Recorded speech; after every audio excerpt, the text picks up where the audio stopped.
Bonjour à tous et bienvenue. Vidéo old school les enfants aujourd'hui. Tableau, recto verso, pas de montage, pas trop le temps et beaucoup à dire autour de Manchester United. Alors le début de saison laborieux pour rester poli agite évidemment les gazettes d'outre-Manche. Pogba, Solskjaer, Rashford, ils sont beaucoup sur le banc des accusés comme l'était auparavant Louis van Gaal, Mourinho, Lukaku, David Moyes ou que sais-je encore.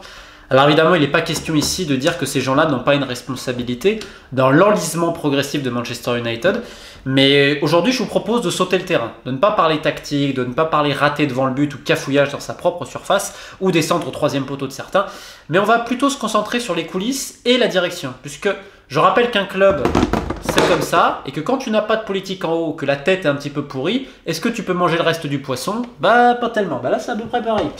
Donc, pour commencer, je vous propose un petit tableau de résultats depuis 2006. J'aurais pu venir avant.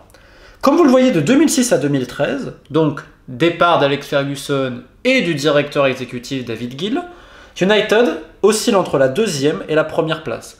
Et je compte pas tous les trophées annexes, Ligue des Champions, FA Cup ou League Cup. Depuis 2013, 7e, 4e, 5e, 6e, 2e et 6e. Vous ajoutez quelques Community Shield, également une FA Cup, une Coupe de la Ligue et un trophée en Europa League. Comme vous le voyez, la différence, elle est colossale. Elle marque un véritable tournant dans l'histoire moderne du club. Alors, en effet, on parle souvent de Ferguson, des entraîneurs, etc. Mais on va revenir sur le fonctionnement, puisque indépendamment du départ de Sir Alex, il y a celui de David Gill. David Gill, c'était l'homme qui signait tous les contrats. C'était l'un des personnes de confiance d'Alex Ferguson, avec qui il échangeait, parfois aussi n'était pas d'accord sur le recrutement. C'était l'un des hommes très importants du club. En 2013, il part donc et il est remplacé par Ed Woodward. Alors Ed Woodward, il était là depuis un moment de toute façon. Ed Woodward, c'était un banquier d'affaires qui était notamment à JP Morgan, qui a conseillé et qui a accompagné le rachat de Manchester United par la famille Glazer. C'est l'homme de confiance numéro 1 des propriétaires. Et donc, Ed Woodward, à partir de 2013, c'est lui qui va assumer le nouveau rôle de vice-président et surtout en charge des opérations sportives. Alors vous allez me dire, oui, mais pourquoi United n'a pas de directeur sportif? Souvent, ça revient ici et là.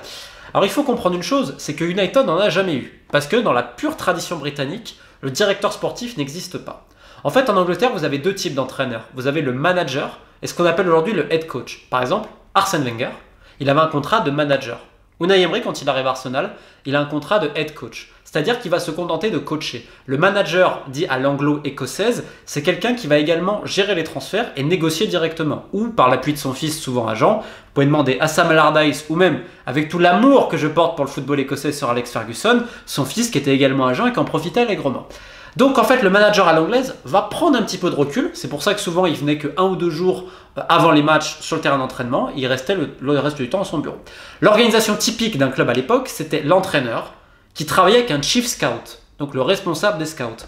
Et ce responsable des scouts, qui s'appelle Jim Lawlor, il était déjà là à l'époque d'Alex Ferguson et il est toujours là. Bon.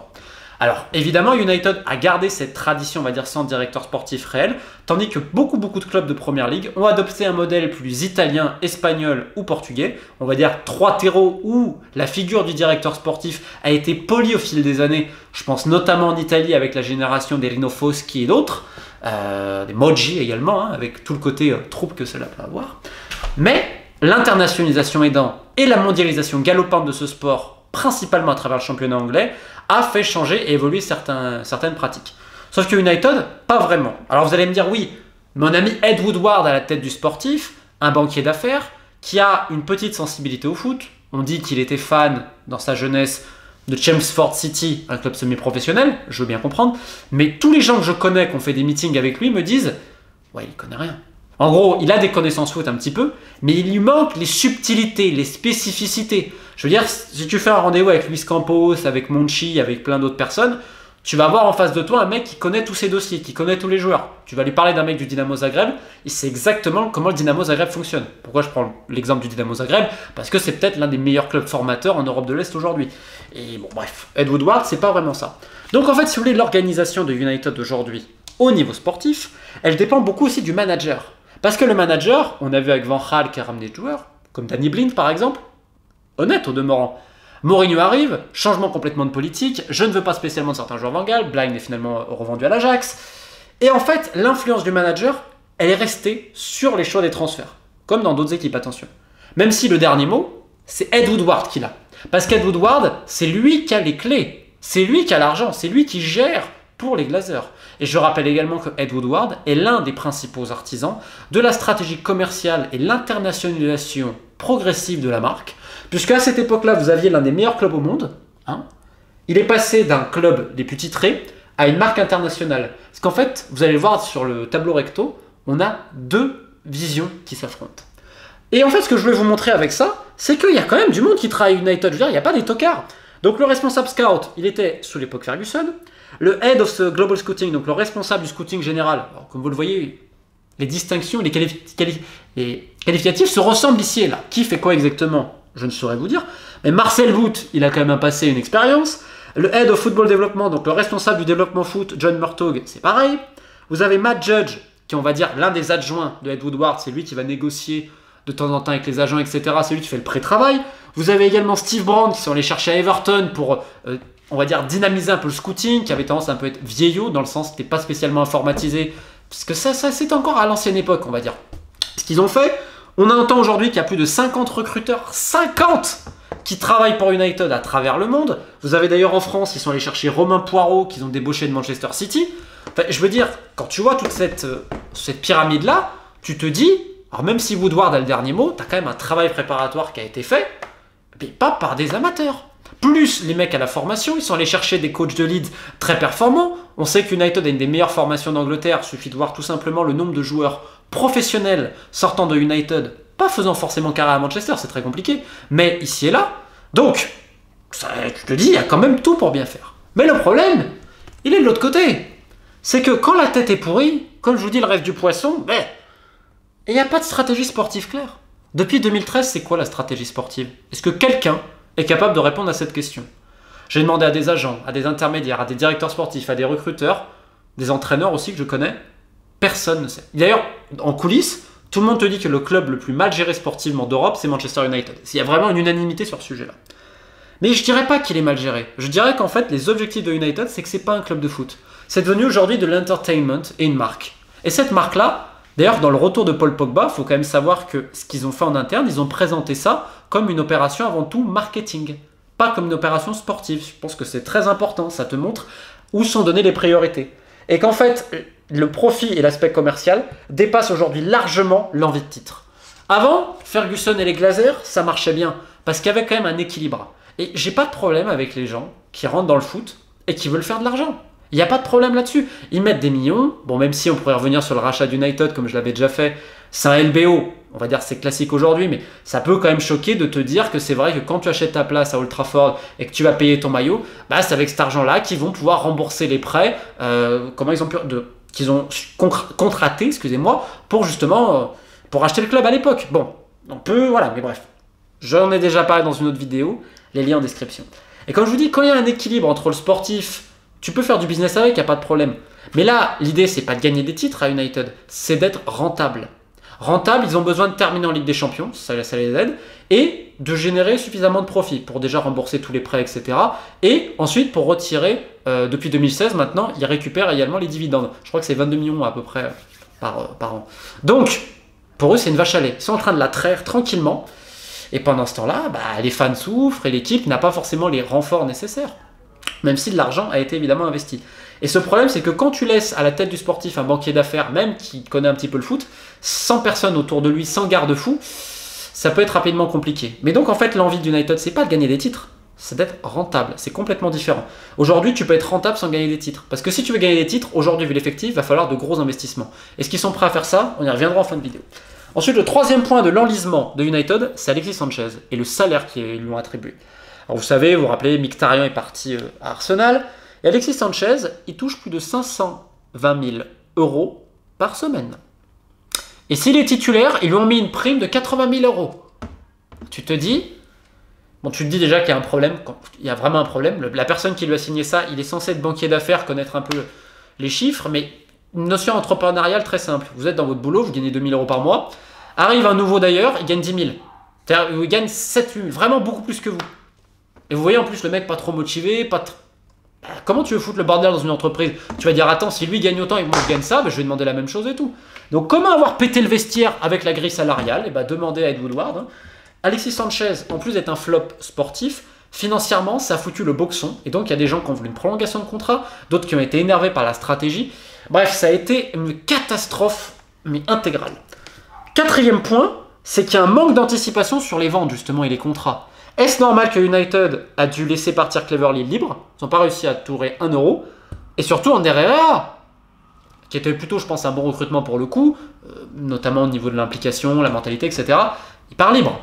Ça, quand même, et il n'y a pas que ça, vous allez le voir plus tard.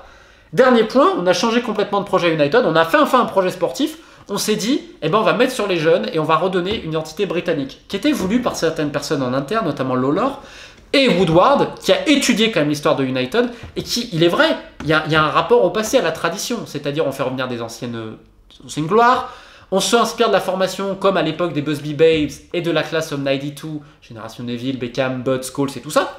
Donc tu peux comprendre l'idée, parce que la formation United n'est pas mauvaise. Mais ces jeunes-là à l'époque étaient entourés. Tu avais des mecs entourés qui tenaient le vestiaire. Si un Park Ji-sung a aussi réussi à United, c'est parce qu'il y avait la symbiose et il pouvait s'insérer dans un collectif, comme Evra a pu s'insérer dans un collectif. Là aujourd'hui, c'est pas normal de demander à Lingard, à Rashford, à McTominay et à d'autres d'être les leaders et d'être au front. Qu'est-ce qu'on peut attendre d'eux? Des choses honnêtes, comme la nouvelle génération d'Arsenal par exemple, ou à Chelsea. Mais dans un pays, l'Angleterre, qui a tendance à former de manière quand même assez moyenne, on le voit depuis quelques années, est-ce le bon choix de miser aujourd'hui sur des jeunes Anglais? Alors je dis pas que Reece James, Maguire et Bissaka sont des mauvais joueurs, c'est pas ça l'idée. Mais le joueur anglais, tout le monde le sait, vaut très très cher. Très très très cher, parce que c'est très rare, etc. On pourra faire un jour une vidéo sur pourquoi le joueur anglais est aussi cher. Donc quand on dit Maguire, c'est ridicule de le payer à ce prix-là. Non, tu le payes à, entre guillemets, t'as un club Leicester qui veut pas vendre, qui est blindé de pognon. Donc si tu veux les faire céder, il faut donner énormément d'argent. Et en plus de ça, tu te prends une taxe, entre guillemets en plus, la taxe comme je l'appelle, la taxe de la nationalité. Il est anglais, donc en plus c'est plus cher. Mais est-ce que c'est stratégiquement une bonne idée pour revenir, on va dire au moins en Ligue des Champions, pour donc je dis, garder ses revenus, donc la Ligue des Champions, avec des joueurs anglais, quand tu vois ce qui se passe ici et là? Quand tu vois le niveau... C'est un vaste débat. En plus, tu pourrais mettre le paquet sur ta formation, faire un truc un peu différent, mais bref. C'est ainsi. Maintenant, là, je vais vous mettre, parce que depuis 2013, on parle. Maintenant, on va vous donner des exemples concrets de tout ce que je vous ai dit, comment ça se reflète. Je vais vous faire une liste de joueurs. Cette liste-là, c'est des joueurs qu'ils ont achetés et qu'ils ont revendus moins cher.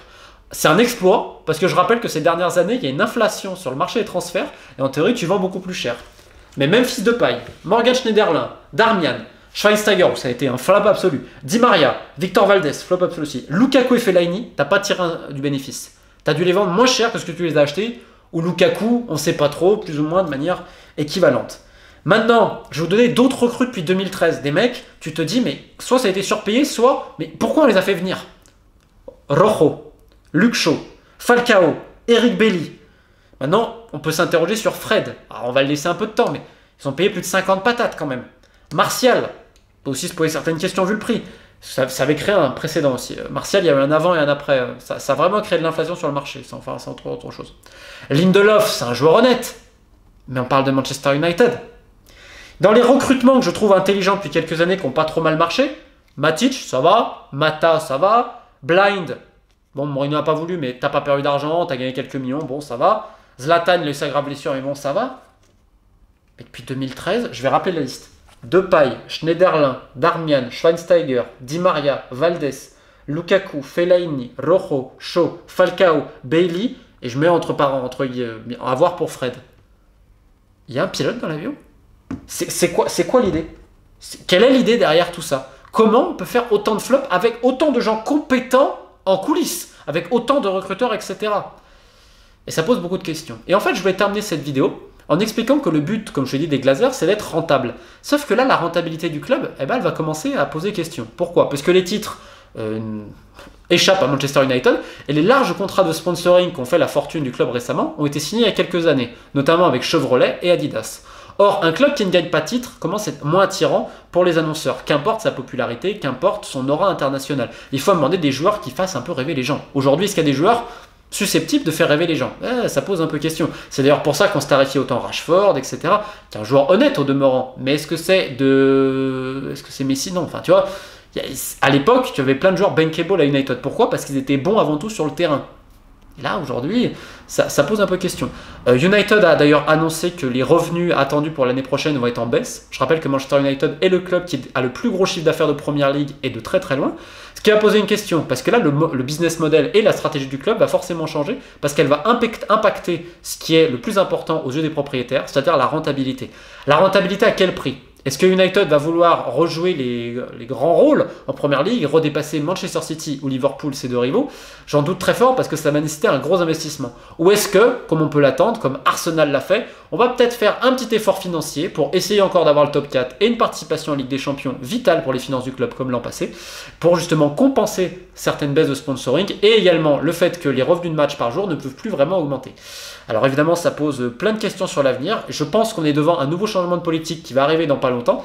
La réponse, c'est peut-être pas forcément un directeur sportif, mais c'est peut-être avant tout de savoir ce que veulent les propriétaires. Et pour ceux qui veulent changer quelque chose, qui sont fans de United, il y a un truc très simple à faire, c'est d'arrêter d'acheter les produits dérivés United, etc.